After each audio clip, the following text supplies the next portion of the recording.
Hello and welcome to the channel. Welcome to Psychology Eats, the backup channel, the therapist's point of view. Don't forget to like, share, and subscribe. Today we are looking at a case where a 14-year-old son murdered his parents. And so we're going to look at the news report, and I'm going to do some commentary, and let's talk about the psychology, the mental health, and how can we avoid future incidences like this using this family as an example. Stay tuned. Our 911 communications center received a call from a young man who stated he had just killed his parents. He stated that deputies could find his parents at the house and that he had walked just over a mile away to a church and he would await for deputies to arrive to take him into custody. This is a male, 14 years old. We know that adolescent brains are not fully developed. And so when you think about the crime that he just committed as a 14-year-old, his brain told him to call the police and let them know what happened. Deputies responded immediately to both locations, the church and then to a home on out here in the Middleburg area. When deputies arrived to the church, they took 14-year-old Trevor Lee into custody. He doesn't sound like a child that's even operating out of a 14-year-old brain. He murdered his parents, went to a local church, and waited there for the police. That does not sound like a 14-year-old brain. Almost simultaneously, deputies arrived to the address in question. They found two deceased individuals inside, David Lee, 44 years of age, and Brandy Smith, 45 years of age. Both of the deceased appeared to have gunshot wounds. Based upon our preliminary investigation, and we're still very early in this investigation, it appears that there was some sort of domestic argument last night. So it sounds like when the police arrived on the scene at the parents' home, the house may have been in disarray. It may have appeared to look as if there had been a fight or some sort of scuffle in the home. And as a result, their son shot them. Between Trevor Lee and his parents, and that this shooting culminated from that argument. This does appear to be an isolated incident. Of course, none of us can predict human behavior, but we can make wise decisions based on past behavior. And if they were having difficulties with Trevor and aggression, I would not have guns in that house. Absolutely not. And we have no further threat to our community at this time. Again, this is a very active scene. Our detectives are working diligently to try to figure all of this out. We do want to extend our deepest sympathies to the family, the friends, and all of those who are. Trevor, in that moment, had no idea how his actions would affect not only his family, but the community, and especially, his school, everybody. And so when I talk about his age, mental age does not correlate to chronological are age. Affected by this heartbreaking incident, and we would like to ask anybody in the community that may have some information regarding Trevor Lee or his parents to please reach out to us at 904-264-6512. And with that, I will take any questions. Did the teen have any prior mental health history, anything like, visiting the guidance office at school, or any therapy, any Baker Acts? That's a really valid question, and I'm definitely interested in knowing if he had been connected to mental health services. A Baker's Act is when a person is involuntarily hospitalized. It would be interesting to know that. It's also, I want to make a point that at 14 years old, a child can make their own mental health decisions. And so even if the parents had taken him to the hospital, he could have refused care or he could have signed himself out. It'll be interesting to know if those things happen leading up to this incident. And into that, that's going to be part of the investigation. You know, you think about this just happened at midnight last night, just after midnight, and we're here early Monday morning. So all of that is going to be looked at. His history at school, any previous contacts, we don't know right now, but that'll be part of the investigation. The prosecution, the judge, and everyone that is going to be involved in this case is going to take that past information and make a determination if they are going to charge him as an adult, if they are going to put him in placement, will he go to jail? What happens to him depends on the investigative process. Just going by names alone, biological dad, do we have a relation with the woman? I believe these are both his biological parents at this time. I know the father is for sure. With different names, I was curious. Correct. Was it the parent? Family history is also key in looking at a case like this. Was it a two-parent household? Was that his birth mom? If not, where is birth mom?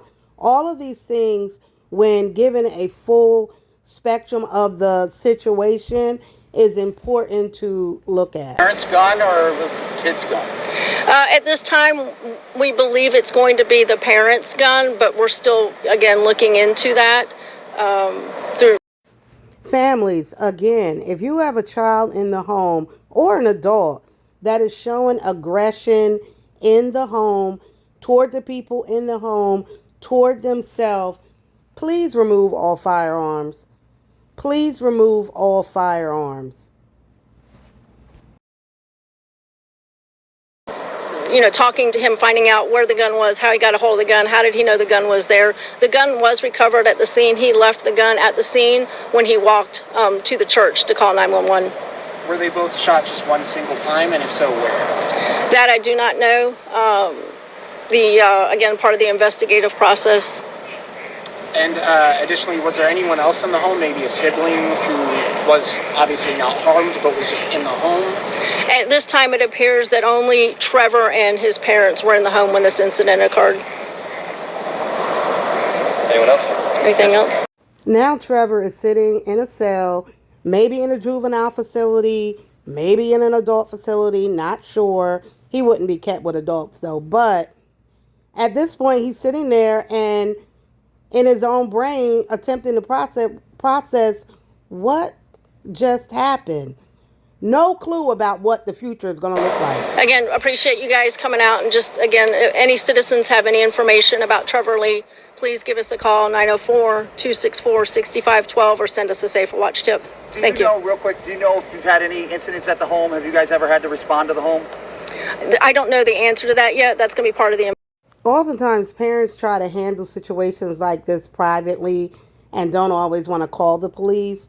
But the police you need that intervention at times because it does give a paper trail of what is happening in the home for future treatment. Investigative process. Listen, we're still early, very early in this.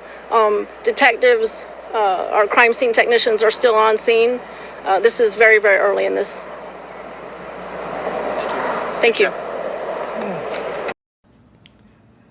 So in conclusion, there will be, no answers regarding Trevor in the next month or two.